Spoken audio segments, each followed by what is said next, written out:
ಆತ್ಮೀಯರೇ, ನಮಸ್ಕಾರಗಳು. ನಾನು ನಿಮ್ಮ ಪ್ರೀತಿಯ T Malligere M B Lokesh ಮಾತಾಡ್ತಾ ಇದ್ದೇನೆ.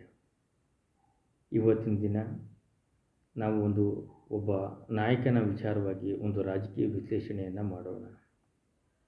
ಈ ನಮ್ಮ ಭಾರತ ದೇಶದಲ್ಲಿ ಹಲವಾರು ಮಾಜಿ ಪ್ರಧಾನಮಂತ್ರಿಗಳು ತಮ್ಮ ಸರಳ ವ್ಯಕ್ತಿತ್ವದಿಂದ ಜನರಿಗೆ ತುಂಬ ಹತ್ತಿರವಾಗಿದ್ದಾರೆ.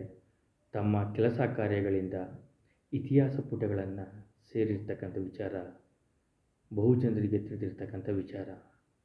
ಆದರೆ ಇವತ್ತು ನಾವು ನೋಡ್ತಾ ಇರ್ತೀವಿ, ಯಾವುದಾರೋ ಒಬ್ಬ ಮುಖಂಡ ನಾಯಕ ಇವತ್ತು ಆರ್ಥಿಕವಾಗಿ ಪ್ರಬಲ ಆಗಿರೋರೇ ನಾಯಕರು. ಅಲ್ಲಿ ಹೋಗಿ ಒಂದು ಟೇಪ್ ಕಟ್ ಮಾಡಿದ ತಕ್ಷಣ ಅಥವಾ ಒಂದು ಇದು ಮಾಡಿದ ತಕ್ಷಣ ವಾಟ್ಸಪ್ ಅಂದರೆ ಸಾಮಾಜಿಕ ಜಾಲತಾಣದಲ್ಲಿ ಅಣ್ಣ ಅದು ಕಟ್ ಮಾಡ್ದ, ಅಣ್ಣ ಇಲ್ಲಿಗೆ ಹೋದ, ಇಲ್ಲಿಗೆ ಭೇಟಿ ಕೊಟ್ಟ ಅನ್ನೋದನ್ನು ನಾವೆಲ್ಲರೂ ಸಹ ನೋಡ್ತಾ ಇದ್ದೀವಿ. ನಾವು ಸಹ ಕೆಲಸವನ್ನು ಮಾಡ್ತೀವಿ. ಆದರೆ ಯಾವುದೇ ಒಂದು ಸದ್ದು ಗದ್ದಲವಿಲ್ಲದ ಪ್ರಚಾರವಿಲ್ಲದೆ ಹರಿತವಾದ ಮಾಧ್ಯಮಗಳಿದ್ದರು. ಏನಾರ ಮಾಧ್ಯಮದಲ್ಲಿ ಒಂದು ವಿಚಾರ ಬಂತು ಅಂದರೆ ಅವ್ರು ನಾಳೆಗೇ ರಾಜೀನಾಮೆ ಕೊಡುವಂಥ ಸ್ಥಿತಿ ಚರ್ಚೆ ಆಗ್ತಿತ್ತು. ಇವತ್ತು ಬಿಡಿ, ಇವತ್ತು ರಾಜಕೀಯ ಎಕ್ಕುಟ್ಟೋಗಿದೆ. ಅಂದರೆ ನಾನು ಮಾಡ್ತಾ ಇರೋದೇ ಸರಿ ಅಂತ ಇವರು ವಾದ, ಆಮೇಲೆ ಕೆಲವು ಮಾಧ್ಯಮಗಳಲ್ಲಿ ಅದಕ್ಕೆ ಬೇಕಾದಂಥ ತಮ್ಮ ತಮ್ಮ ಪರವಾಗಿ ವೈಭವೀಕರಿಸಿರ್ತಕ್ಕಂಥ ಒಂದು ಸಂದರ್ಭ ಈಗ ಸೃಷ್ಟಿಯಾಗಿದೆ. ನಾನಿವತ್ತು ಹೇಳಿಕೊಟ್ಟಿರ್ತಕ್ಕಂಥದ್ದು ಡಾಕ್ಟರ್ ಮನಮೋಹನ್ ಸಿಂಗ್, ಭಾರತ ದೇಶದ ಮಾಜಿ ಪ್ರಧಾನಮಂತ್ರಿಗಳು ಹಾಗೂ ಹಣಕಾಸು ತಜ್ಞರು. ಈ ಪ್ರಪಂಚ ಕಂಡಂಥ ಪ್ರಮುಖ ಆರ್ಥಿಕ ತಜ್ಞರಲ್ಲಿ ಒಬ್ಬರು ಡಾಕ್ಟರ್ ಮನಮೋಹನ್ ಸಿಂಗ್. ಇವತ್ತು ಡಾಕ್ಟರ್ ಮನಮೋಹನ್ ಸಿಂಗ್ರವರು ನಮಗೆ ನೆನಪಿಗೆ ಬರೋದು ಯಾವಾಗಪ್ಪ ಅಂತಂದರೆ, ಜಗತ್ತಿನಾದ್ಯಂತ ಸಿಲುಕಿದಂಥ ಮಹಾನ್ ಆರ್ಥಿಕ ಬಿಕ್ಕಟ್ಟು 1991ರಲ್ಲಿ ಅಂದು ಪಿ ವಿ ನರಸಿಂಹರವರು ದೇಶದ ಪ್ರಧಾನಮಂತ್ರಿಯಾಗಿದ್ದರು. ಅವತ್ತಿನ ದಿನ ಡಾಕ್ಟರ್ ಮನಮೋಹನ್ ಸಿಂಗ್ರವರು ಹಣಕಾಸು ಮಂತ್ರಿ ಆಗಿದ್ದಂಥ ಸಂದರ್ಭದಲ್ಲಿ ಎದುರಾದಂಥ ಮಹಾ ಬಿಕ್ಕಟ್ಟನ್ನು, ಇನ್ನೇನು ಭಾರತ ದೇಶದ ಆರ್ಥಿಕತೆಯೇ ಸರ್ವನಾಶ ಆಗೋಯಿತು ಅನ್ನೋ ಒಂದು ಸಂದರ್ಭ ತಲುಪಿದಾಗ ಅದನ್ನು ಅಕ್ಕಬುಕ್ಕರಂತೆ ಈ ಒಂದು ಆರ್ಥಿಕ ಸಂಕಷ್ಟದಿಂದ ಪಾರು ಮಾಡಿದಂಥವರು ಮಾಜಿ ಪ್ರಧಾನಮಂತ್ರಿಗಳಾದಂಥ ಪಿ ವಿ ನರಸಿಂಹರವರು. ಅದೇ ರೀತಿ ಅವತ್ತಿನ ಪಿ ವಿ ನರಸಿಂಹರವರ ಒಂದು ಸಚಿವ ಸ್ಥಾನದಲ್ಲಿ ಇದ್ದಂತಹ ಡಾಕ್ಟರ್ ಮನಮೋಹನ್ ಸಿಂಗ್ರವರು ಅವತ್ತಿನ ದಿನ ಹಣಕಾಸು ಮಂತ್ರಿಯಾಗಿದ್ದರು. ಅವರು ಮಾಡಿರ್ತಕ್ಕಂಥ ಹಲವಾರು ಕೆಲಸಗಳು ಅಜರಾಮರಾಗಿ ಇವತ್ತಿಗೂ ಸಹ ಇತಿಹಾಸ ಪುಟದಲ್ಲಿದೆ.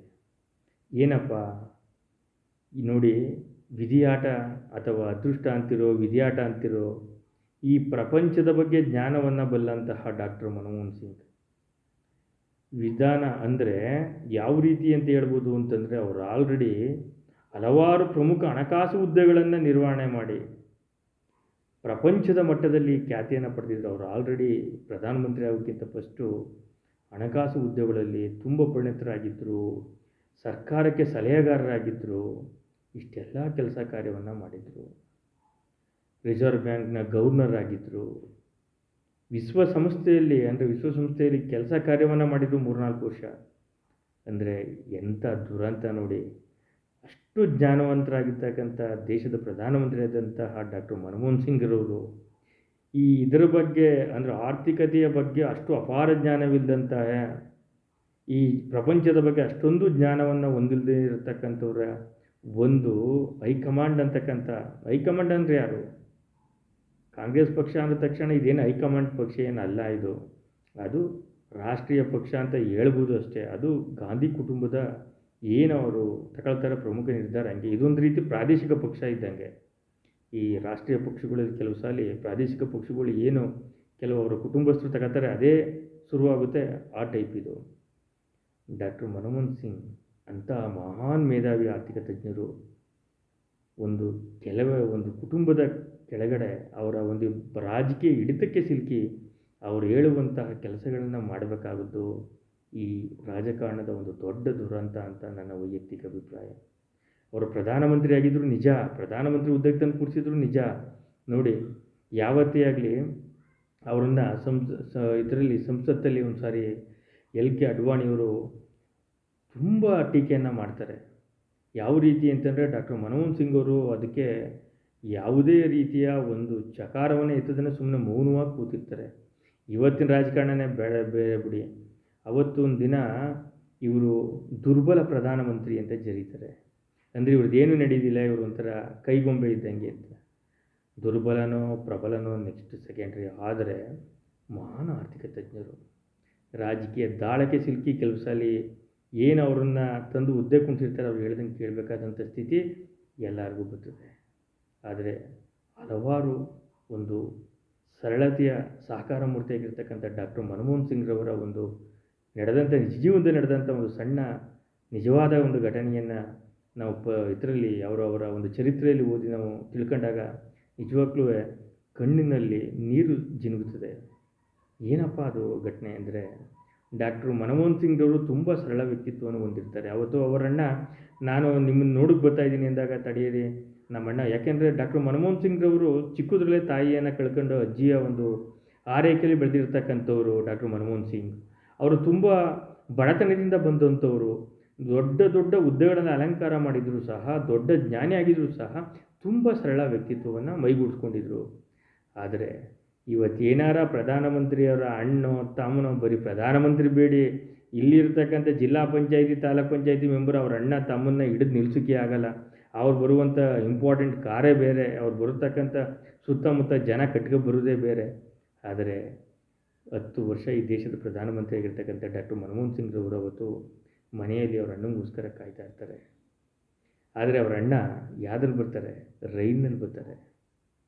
ರೈಲ್ನಲ್ಲಿ ಬಂದು ಒಂದು ಆಟೋದಲ್ಲಿ ಅವರ ಮನೆಗೆ ಡ್ರಾಪನ್ನು ಕೇಳಿದಾಗ ಅಲ್ಲಿ ನಿಲ್ಲಿಸಿದ ತಕ್ಷಣವೇ ಒಳಗಡೆ ಹೋಗ್ತಾರೆ. ಪ್ರಧಾನಮಂತ್ರಿಯವರ ಮನೆಗೆ ಹೋಗಬೇಕು. ಆವಾಗ ಅಲ್ಲಿ ಇರ್ತಕ್ಕಂಥ ಭದ್ರತಾ ಸಿಬ್ಬಂದಿ ತಡೀತಾರೆ. ಏಕೆ ನೀವು, ಇದು ಪ್ರಧಾನಮಂತ್ರಿಯ ನಿವಾಸ, ನೀವು ಬರಬಾರ್ದು, ಹೋಗಿ ಅಂತ ಹೇಳ್ತಾ ಇರ್ತಾರೆ. ಇವತ್ತಾಗಿದ್ದರೆ ಅವರ ಅಣ್ಣ ಒಬ್ಬ ಯಾವುದೋ ಒಂದು ಜಿಲ್ಲಾ ಪಂಚಾಯತ್ ಮೆಂಬರು MLA ಆಗಿದ್ದರೆ ಪಕ್ಕದಲ್ಲೇ, ಅವ್ರ ಅಣ್ಣನ ಪಕ್ಕದಲ್ಲೇ ತಮ್ಮ ಅಥವಾ ಅವ್ರ ಅಕ್ಕನ ಮಕ್ಕಳು ಕಿವಿ ಹಿಂಗೆ ನೋಡ್ಕೊಂಡು ಫೋಟೋದಲ್ಲಿ ಕಾಣಿಸ್ಕೊತಾ ಇರೋರು. ಅವ್ರು ಪ್ರಧಾನಮಂತ್ರಿ ಆಗಿರೋ ಅವ್ರ ಕುಟುಂಬದವರೇ ಗೊತ್ತಿರಲಿಲ್ಲ. ನೋಡಿ ಎಷ್ಟು ಪರ್ಯಾಸ. ಅವಾಗ ಅವರು ಐಡೆಂಟಿಟಿನೇ ಸಿಕ್ಕಲ್ಲ, ಅದಕ್ಕೆ ಆಗಲ್ಲ ಅಂತಾರೆ. ಆಗಲ್ಲ ಅಂದಾಗ ಅವ್ರು ಏನೋ ಹೇಳಕ್ಕೆ ಬಂದಾಗ, ಇವನಿಗೆಲ್ಲ ತಲೆ ಕೆಟ್ಟೋಗ್ಬಿಟ್ಟದೆ, ಇವನೇನೋ ಸಂಬಂಧನೇ ಹೇಳಕ್ಕೆ ಬರ್ತಾನಲ್ಲ ಅಂದ್ಬಿಟ್ಟು ಏರು ಧ್ವನಿಯಲ್ಲಿ ಹೇಳ್ತಾ ಇರಬೇಕಾದಾಗ ಡಾಕ್ಟರ್ ಮನಮೋಹನ್ ಸಿಂಗ್ರವ್ರು, ಇದೇನು ನಮ್ಮ ಅಣ್ಣ ಬರಲಿವಲ್ಲ ಅಂತ ಕಾಯ್ತಾ ಕೂತಿದ್ದಾಗ, ಇದೇನು ಜಗಳ ನಡೀತಾ ಇದೆಯಾ, ಇದೇನು ಅಂತ ಅವ್ರ ಅಣ್ಣನ ದೂರದಿಂದಲೇ ನೋಡ್ಬಿಡ್ತಾರೆ.